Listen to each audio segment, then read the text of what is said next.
Hello बच्चों, आज का टॉपिक है वांट ऑफ गुणांक।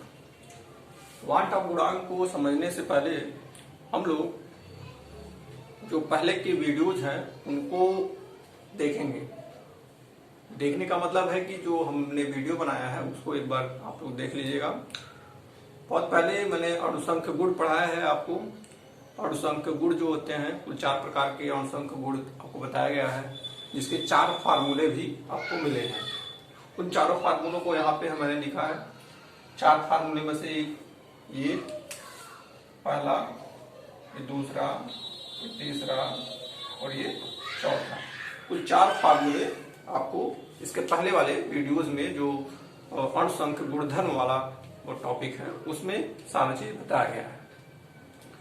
जो अणुसंख्य गुणधर्म था उसमें ये बताया गया था कि जैसे कोई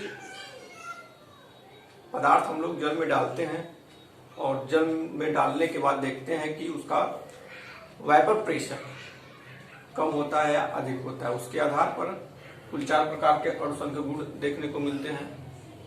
वेपर प्रेशर लोअरिंग मतलब कि वाष्प दाब में अवनमन। उसके बाद बॉइलिंग पॉइंट एलिवेशन मतलब कि क्वथनांक में उन्नयन।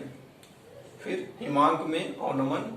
और उसके बाद हम लोग देखे थे परासरण दाब, ठीक है, ऑस्मोटिक प्रेशर।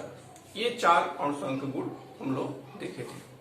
तो वो जो अणुसंख्य गुणधर्म था वो अणुओं की संख्या पे डिपेंड करता था। अणुओं की संख्या पे डिपेंड करने के नाते ही ये पता लगाया जा सकता था कि उसमें कितने अणुसंख्य गुणधर्म के जो हमारी प्रॉपर्टीज हैं, हमारे मान आएंगे, वो सब कितने होंगे। पदार्थ 2 तरह के हो सकते हैं। जैसे एक पदार्थ जो पानी में डालने पर डिसोसिएट या एसोसिएट हो जाए, और एक पदार्थ जो पानी में डालने पर वो ना डिसोसिएट हो रहे हैं, ना वियोजित हो रहे हैं और ना ही संयोजित हो रहे हैं, ना ही एसोसिएट हो रहे हैं।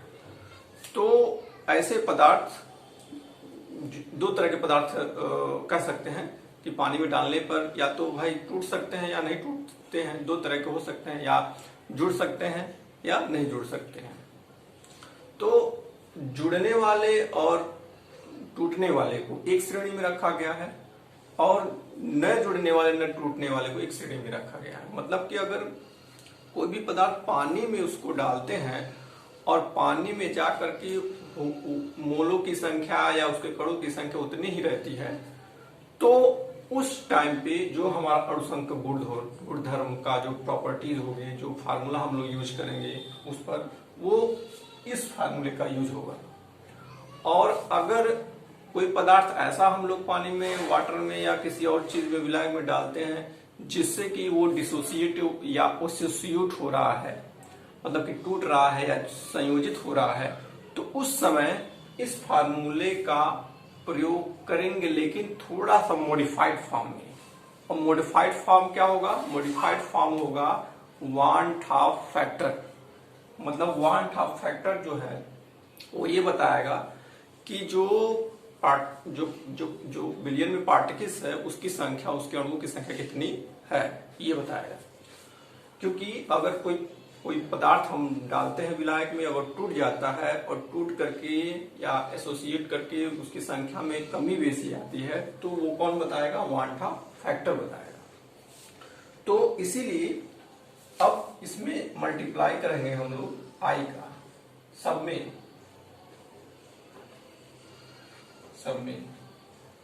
अब ये आपका आई मल्टीप्लाई करने से आपका ये फार्मूला जो है अब अणुसंख्य गुणधर्म में आप लगा सकते हैं।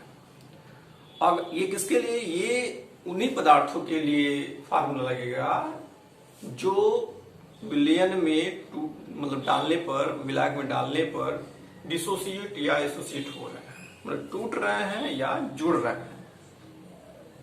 ठीक है, बात क्लियर है एकदम।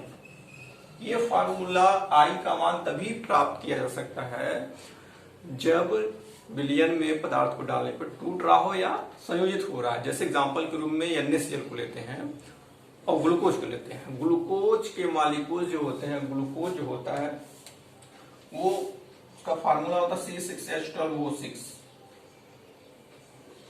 इसको पानी में डालेंगे, अगर इसको पानी में डालेंगे, पानी में डालने के बाद क्या ग्लूकोज के अणु टूट जाएंगे? ऐसा नहीं, ग्लूकोज के अणु नहीं टूटेंगे। तो ग्लूकोज के अणु नहीं टूटेंगे तो यही तो हो रहेगा, यही रहेगा। ठीक है। अब दूसरा एग्जांपल NaCl का लेते हैं। तो NaCl आप लोग जानते हैं, NaCl को अगर पानी में डाल देते हैं तो Na प्लस में और Cl माइनस में टूट जाता है, और टूट करके ये 1 मोल अगर है तो ये 1 मोल ये बनेगा, 1 मोल ये, तब दोनों को जोड़ देंगे तो कितना मोल हो जाएगा? 2 मोल हो जाएगा। मतलब कि 2 पार्टिकल, एक पार्टिकल से 2 पार्टिकल्स में आ गए, और जब 2 पार्टिकल्स में आ गए तो अणुओं की संख्या यहाँ पे और अधिक हो गई। इस डिसोसिएशन के कारण अणुओं की संख्या अधिक हो गई, और गुणधर्म भी, उसका अणु संख्या गुणधर्म जो होगा वो चेंज हो जाएगा। और जब चेंज हो जाएगा तो फिर ये फार्मूले में हमको आई लगाना ही पड़ेगा, वान हाफ गुणांक को उसमें ऐड करना पड़ेगा, इसीलिए फार्मूला चेंज हो जाता है। किसके लिए? ऐसे पदार्थों के लिए जो विलयन में डालने पर, विलायक में डालने पर एसोसिएट या डिसोसिएट हो जा रहा है, तो ये जो फार्मूला है वो चेंज हो जाएगा। जो पहले का फार्मूला में उसमें आई जब हम मल्टीप्लाई कर देंगे तो हमारा फार्मूला जो हो गया वो सही हो गया। तो ये 4 फार्मूले थे। अब जो आई है उसको कैसे निकालेंगे? आई क्या है? यदि विलय को विलायक में घोलने पर उसका आयनन, अभी बताएं, उसका आयनन या संयोजन होता है, चाहे आयनन हो जाएगा चाहे संयोजन होगा, दोनों में से कोई एक होगा, तो विलयन में कणों की संख्या में क्रम से वृद्धि हो जाएगी या कमी हो जाएगी। इसके परिणाम स्वरूप अणुसंख्य गुणधर्म में भी परिवर्तन हो जाता है। जब अणुसंख्य गुणधर्म में परिवर्तन हो जाएगा तो उसके लिए इस फार्मूले का यूज करेंगे। और आई निकालने के लिए किस फार्मूले का यूज करेंगे? आई निकालने के लिए प्रेक्षित अणुसंख्य गुण, प्रेक्षित मान बटे सैद्धांतिक मान का प्रयोग करेंगे। अब ये प्रेक्षित अणुसंख्य गुण क्या है? प्रेक्षित अणुसंख्य गुण का मतलब है जैसे NaCl को डालने पे Na प्लस और Cl में टूट जाता है, तो जब टूट गया, जब टूट जाता है विलायक में डालने पर, विलयन में डालने पर, तो टूटा हुआ जो पार्टिकल्स होगा, माने NaCl